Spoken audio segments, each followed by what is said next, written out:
আসসালামু আলাইকুম।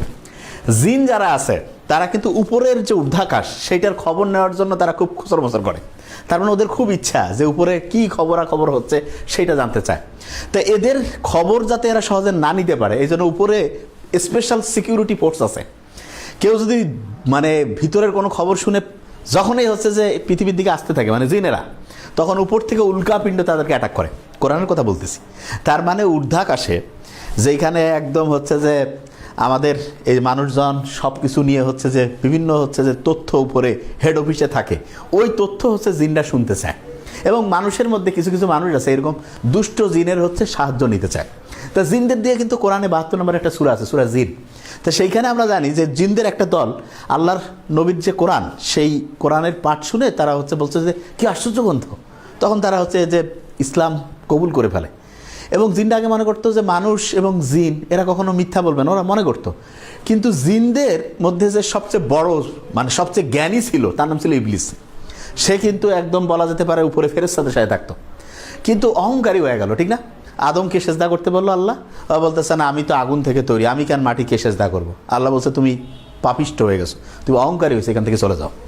এই তো তারপরে মানুষ আর হচ্ছে যে এই যে জিনদের যে গ্রুপ, ওই হচ্ছে ইবলিস, ওদের অনুসারীরা একসাথে মানুষকে খারাপ রাস্তায় নেওয়ার জন্য একেবারে সর্বাত্মক চেষ্টা করছে। আর প্রশ্ন হলো যে আল্লাহ বারবার জিন এবং মানুষকে একসাথে তৈরি করছেন বলতেছে, মানে ইবাদতের জন্য সৃষ্টি করেছেন, কিন্তু জিনকে আমরা দেখতে পাই না কেন? কারণটা কি? কারণটা হচ্ছে আমরা কি দেখতে পাবো সেইটার একটা ক্যালকুলেশন আমাদের চোখের রেটিনার মধ্যে আছে। সেইটা হচ্ছে প্রত্যেকটা জিনিসের একটা তরঙ্গ দৈর্ঘ্য আছে, সেটা হচ্ছে 400 থেকে 700 ন্যানোমিটার।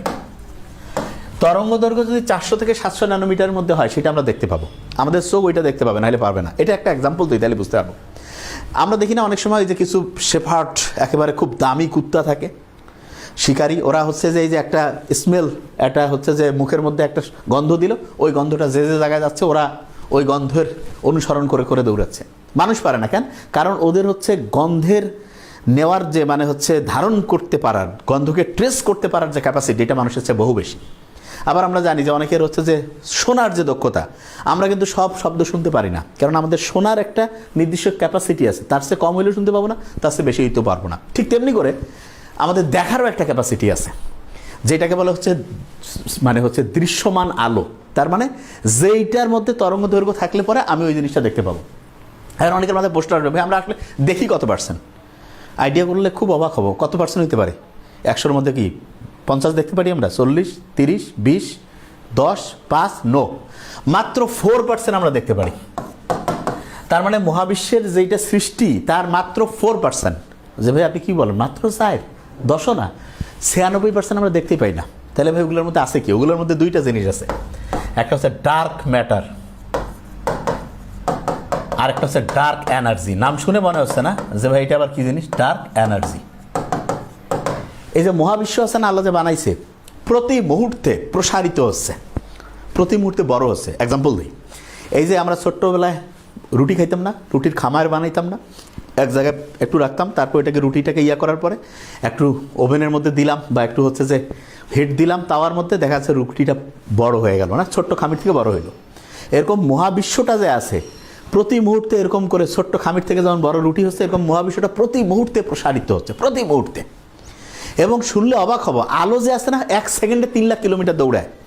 মহাবিশ্বের মধ্যে যেটা হচ্ছে যত দূরে অবস্থিত, দেখা গেল যে এমনও আছে যেটা হচ্ছে এখান থেকে ধরা যাক যে 15 বিলিয়ন 16 বিলিয়ন আলোকবর্ষ দূরে অবস্থিত, সেটা প্রতি সেকেন্ডে 3 লাখ কিলোমিটারের চাইতে বেশি বেগে প্রসারিত হচ্ছে।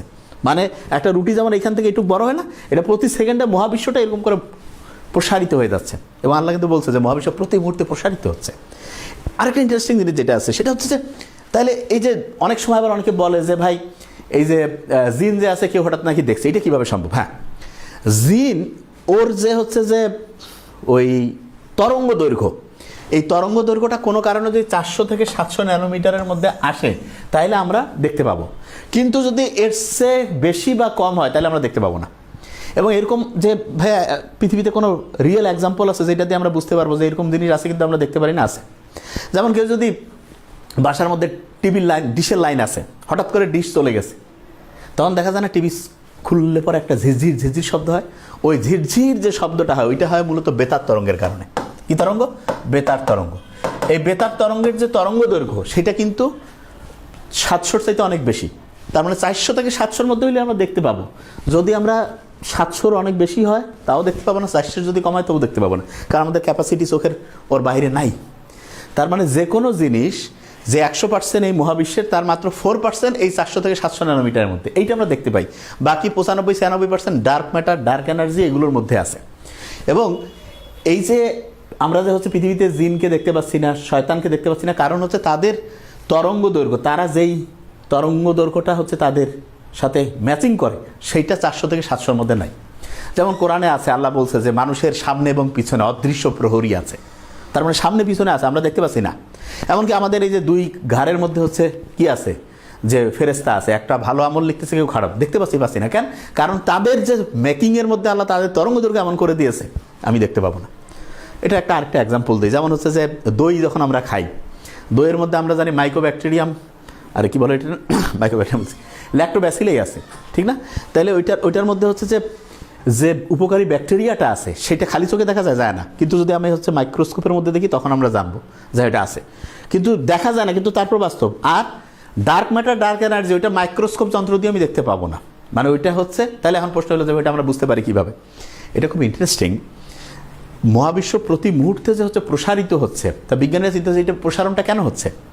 নিশ্চয়ই আমার একটা শক্তি আছে যেটা তাকে টানতেছে, এবং ওই শক্তিটার সেন্টার পয়েন্টেই হইতে পারে যে ওই সেটা হচ্ছে এই যে ডার্ক ম্যাটার, ডার্ক এনার্জি যে শক্তি, সেইটার সাথে কানেক্টেড।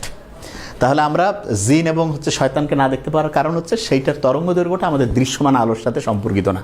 কিন্তু কখনো যদি ওইটার তরঙ্গ দৈর্ঘ্য এই আমাদের চোখের যে তরঙ্গ দৈর্ঘ্যের সাথে যে ম্যাচিং করা যায়, তাহলে আমরা দেখতে পাবো। Thank you so much. আসসালামু আলাইকুম।